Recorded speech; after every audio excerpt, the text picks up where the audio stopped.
kuba khona sengitsho mhlazana kungathiwa kumbe kulezi nkulumo eziba khona kudingwa abantu asibuyeni siyokhuluma singesafi futhi singavaleli singethuki futhi ngoba kathi vele safa ikuyini okunye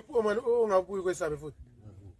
xa kwafuna umama wakho kwafu babakho kwafu dadewenu kwafu umnewenu ikuyini okunye ongabuyi kwesabe aku so ke bantu bakithi asibambaneni ngale ndaba yeGukurahundi sisebenzeni ndawonye kanye nxa kungathiwa siye endaweni enje sisukumeni sonkeni ngoba ubuningi bethu yibo buzabonisa ukuthi into le kanjani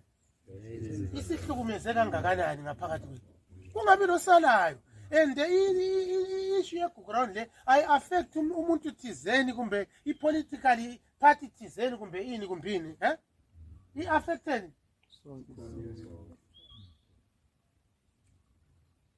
ungaba ngokasiphathi sigojwana ungaba ngokaphathi sigojwana amabizo alapha wonke kulabantu khonapha abathanda ibandla elithile khona abakhona abaphilayo abalabantu babo bangaphi abala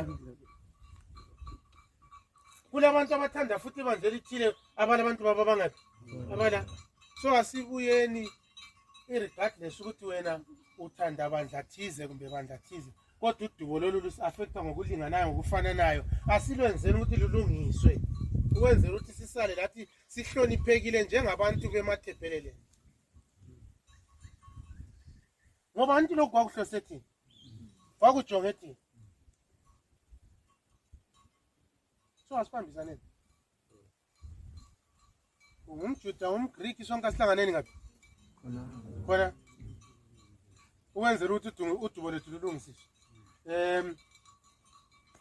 ngicela ukucina ngokubonga bonke abaphathekileyo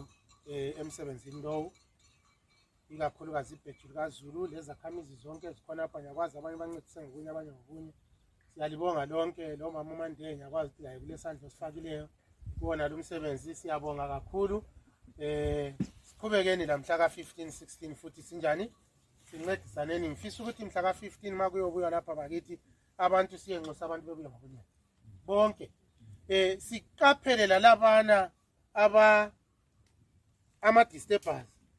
abayathi imbikibiki kwathiwa ngelanga elinje bebesebesithi akuthwe kakusekho antsho phela ngoba bezama ukuvala anti kuyayangisa phela abanikazi bawo balenhloni kuyayangisa yikho befuna ukutshintshi ibala lele lithi Ngombhuqazwe kumbe genocide bebake elabo elingayenza kube ngcono but alitholi angazi kumbe lina liyalazi elinye elingalini ikhona yini incube elingaba ngcono kulabo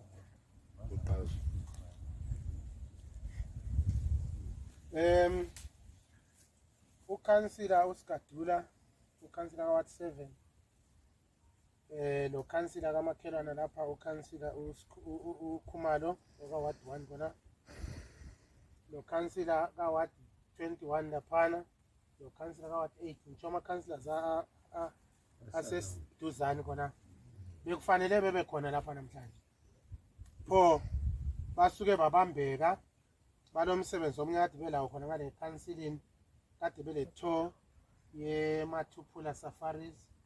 beyekhangela ezinye zezakhiwo zeMathuphula ngikhona ngale so ke abasaphumelelanga ukuthi ngikhona betshayisa ngabona kathesi kunje abasaphumelelanga ukuthi bebe khona lapha esilethemba ukuthi mhla ka 15 labo bazaba ingxenye yethu lapha bazaphatheka kulo msebenzi so ayisikho ukuthi impela abazi lovele babambekile kade kufanele ukuthi